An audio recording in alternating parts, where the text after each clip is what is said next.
आप सभी का स्वागत है हमारे YouTube चैनल द स्वाभिमान में। मैं हूं ज्योति सिंह और मैं आई हूं आज आपको बताने हॉस्पिकैस के बारे में। हमारे कुछ सवाल होंगे, उनके कुछ जवाब होंगे जो हम सवाल करेंगे हमारे operation head mister Shashi Shekhar Upadhyay से करेंगे और वो हमारे सवालों का जवाब देंगे। Operation head mister Shashi Shekhar Upadhyay. Sir, मेरे कुछ हॉस्पिकैस से रिलेटेड क्वेश्चन होंगे, उसके आपको आंसर देने हैं। सर, हॉस्पिकैस क्या है? हॉस्पिकैस एक हेल्थ इंश्योरेंस स्कीम है जो कि ICICI लोम्बार्ड द्वारा दी जाती है हमारे बैंकों के लोन। सर, इसके फायदे और नुकसान क्या क्या है? इसका नुकसान तो कोई नहीं है, फायदे इसके बहुत सारे हैं। किसी भी क्लाइंट को किसी भी वजह से, चाहे वो आकस्मिक दुर्घटना हो या फिर आकस्मिक बीमारी हो या फिर कोई बीमारी पुरानी चली आ रही हो, इसकी वजह से उसे हॉस्पिटल में एडमिट होना पड़ता हो, तो अधिकतम 10 दिनों का एक साल में उसे 1500 रुपये प्रतिदिन के हिसाब से क्लेम मिल सकता है। क्या ऐसा होता है कि हम दूसरे साल अगर सोचें कि हमने पिछले साल 10 महीने का क्लेम नहीं लिया था, 10 दिन लगे, आगे हम उसको कैरी फॉरवर्ड कर सकते हैं? वो कैरी फॉरवर्ड नहीं होता है। अगर वो 2 साल का है प्रति वर्ष 10 दिन, तो हर साल अगर वो बीमार होता है 10 दिन का नंबर मिलेगा। सपोज अगर उसने पहले साल उसका बीमार नहीं हुआ, अच्छी बात भी है, लेकिन वो अगले साल 10 दिनों का पेमेंट नहीं कर पाएगा। इसका प्रोसीजर क्या है सर? मतलब अगर किसी को क्लेम लेना होगा कि हमें अपना पेमेंट लेना है हॉस्पिटल का, तो वो क्या करेगा?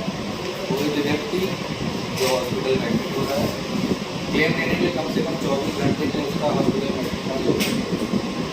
मान लीजिए 10 दिन का जो एडमिट रहता है, उसके दौरान जो क्लेम करना चाहता है तो उसे केवल डिस्चार्ज समरी देनी है हॉस्पिटल की, हॉस्पिटल से सबको मिलती है, वो देना है। उसके साथ बैंक पासबुक कॉपी देनी है, अपनी ID देनी है, ब्रांच में जाके जमा करना है। 10 से 15 दिनों के अंदर जो है उसे क्लेम की राशि उसके खाते में आ जाएगी। अच्छा, इसमें कितना अमाउंट हमें देना पड़ता है? खर्चा करने के लिए नहीं, हाँ, खर्चा करने के लिए नहीं। जैसे वो हॉस्पिकैस लेना चाहता है क्लाइंट, तो किसी भी क्लाइंट को हॉस्पिटल लेने के 599 रुपये का प्रीमियम देना पड़ेगा। 599 का प्रीमियम देना पड़ेगा, जो कि 2 साल के लिए। ये कोई भी ले सकता है? कोई भी ले सकता है। हमारे क्लाइंट को हमने मैंडेटरी किया हुआ है, वो चाहे तो अपने परिवार के किसी और सदस्य के लिए ले सकता है, उसी के अनुरूप उसको अपना पैसा और देना। उसी में ऐड करके और देना है। इसमें एक फ़ायदा और है, अगर किसी एक्सीडेंट की वजह से डेथ हो जाती है तो 3 लाख रुपये का क्लेम उसके नॉमिनी को मिल जाएगा। अच्छा, ब्रांच को क्या करना होता है इसको बेचने के लिए? ब्रांच जब CET करने जाते हैं, DGR RBR करने जाते हैं, वहाँ पे क्लाइंट्स को बताएंगे, उनको समझाएंगे, क्योंकि मैंडेटरी है और उनके लिए फ़ायदेमंद भी है, तो कोई बेचने के लिए उनको बताना पड़ेगा। तो 2 फॉर्म साइन कराने रहते हैं, एक क्लाइंट कंसेंट फॉर्म होता है और एक एप्लीकेशन फॉर्म होता है, दोनों साइन कराना है, ब्रांच को देना है। ठीक है, इन्विटेशन में ब्रांच से पैसा कलेक्ट करना है, वो करना है, पैसा हेड ऑफिस को वापस भेजना है, फॉर्म को साइन करना है। इसमें कागज स्टार्टिंग में क्या क्या देना पड़ता है हॉस्पिकैस में? लोन डॉक्यूमेंट के साथ जो कागज लगते हैं वो लगते हैं। हॉस्पिकैस के लिए 2 फॉर्म है, बड़े ब्रांच को साइन करा के देना पड़ता है। इतना ही हॉस्पिकैस है? इतना ही है। क्लेम करने के लिए ब्रांच को कुछ नहीं करनी पड़ती है। अगर किसी क्लाइंट का क्लेम आया है, ब्रांच को सारे डॉक्यूमेंट हेड ऑफिस की सिग्नेचर नहीं है, हॉस्पिटल की टीम को उसको भेजना पड़ता है, हेड ऑफिस की टीम उसका टिकट पेश करती है, तब कहीं जाकर क्लाइंट को उस पैसे का भुगतान करना है। इतना भुगतान जैसा कि हमारे सर ने आप लोगों को बताया हॉस्पिकैस क्या है, इसके फायदे क्या हैं, नुकसान तो कुछ भी नहीं है, इसे कैसे करना है, क्लेम कैसे लेना है, आप सब जान गए होंगे।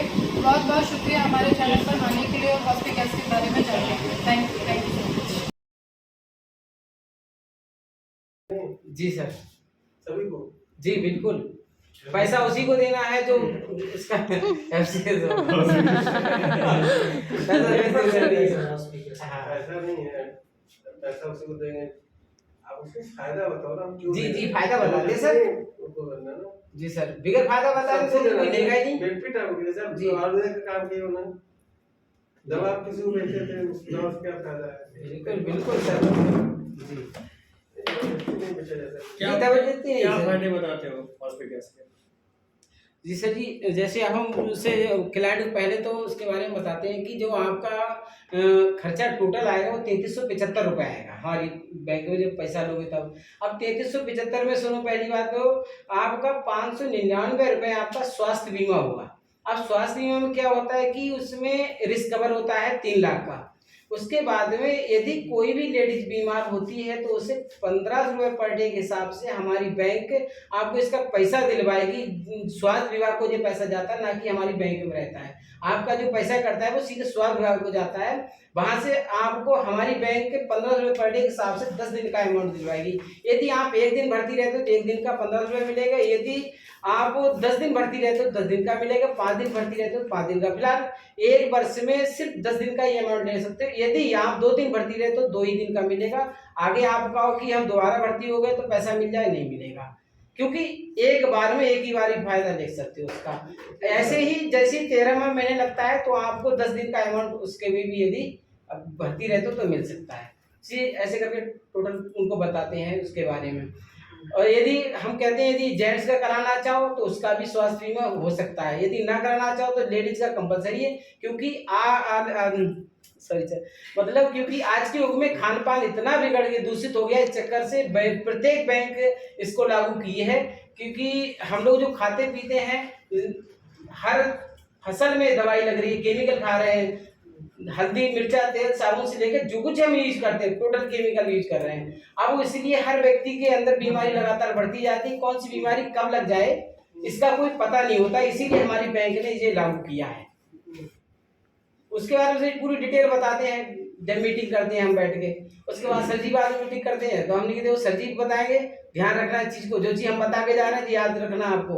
यदि याद नहीं रखोगे तो समझ लेना आपके यहीं से कैंसिल हो जाएगा। तो फिर लेडीज सब बैठी मिलती जब सर जी आते हैं तो हम भी वही होते हैं, क्योंकि मीटिंग बताते होते हैं सर। तो बहुत बढ़िया बताया आपने। जी सर। जो पैसा कटता है हमारी बैंक के पास कोई पैसा आपका नहीं बचता है। लोग कहते हैं सर जी पैसा का वापस नहीं मिलेगा। हमने कि जो जहां से पैसा कटता है उसी को चला जाता है। हमारी बैंक में आपका कोई पैसा बचता ही नहीं है। यदि बीमार होते हैं तो स्वास्थ्य विभाग ही देगा पैसा इसका, ना कि हमारी बैंक देगी। फिलहाल दिलवाएगी हमारी बैंक ही। आप हमें कागज दोगे, हम अपनी बैंक को भेज देंगे, वो लोग वहां से पैसा आपको इसका छानबीन करके दिलवाएंगे।